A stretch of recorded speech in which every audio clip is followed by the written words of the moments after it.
नमस्कार दोस्तों, मैं हूं देश त्रिपाठी और द कर्मा चैनल पर आपका एक बार फिर से बहुत बहुत स्वागत है।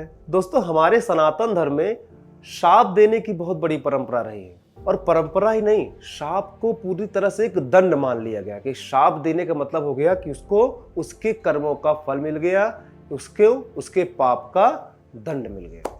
और शाप का जब नाम आता है तो हमारे ऋषियों सबसे पहले किसका नाम आता है? ऋषि दुर्वासा का। कि ऋषि दुर्वासा तो बहुत जल्दी ही गुस्से में आ जाते हैं, बहुत जल्दी उनको क्रोध आता है और वो तुरंत ही शाप दे देते हैं। लेकिन हम आपको बता दें कि ब्रह्मवैवर्त पुराण में एक कथा आती है जब वो अपने शाप से खुद परेशान हो जाते हैं महर्षि दुर्वासा। दरअसल होता यूं है कि जब ऋषि दुर्वासा स्नान करने के लिए जाते हैं और आने में उन्हें थोड़ा सा विलंब हो जाता है, थोड़ा सा देरी हो जाती है, तब उनकी पत्नी उनको थोड़े से कटु वचन बोलती है या फिर थोड़ा सा, जो पत्नी का स्वभाव होता है, थोड़ा सा अपने पति को डांटती है।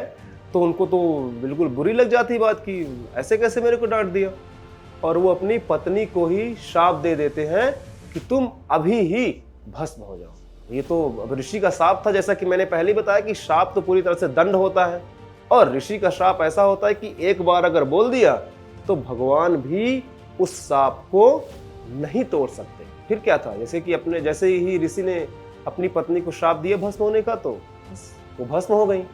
लेकिन जब उनकी पत्नी भस्म हुई तब उन्हें खुद भी दुख हुआ कि अरे अब क्या होगा, अब मेरा क्या होगा। और इतने दुखी हो गए, अपने शाप से इतना परेशान हो गए कि जब मेरे ही शाप के कारण मेरी पत्नी ही नहीं रही, मेरी पत्नी ही खत्म हो गई, मेरी पत्नी ही भस्म हो गई, तो मेरा इस पृथ्वी में रहने का महत्व क्या है, किस लिए इतनी तपस्या करूं मैं।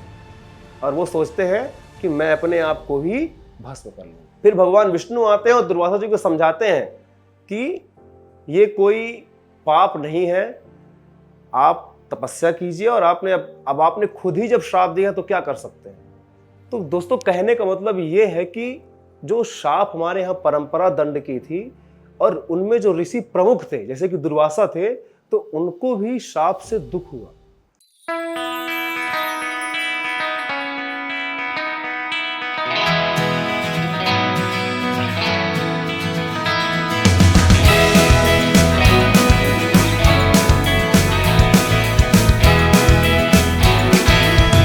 The Karma Studio।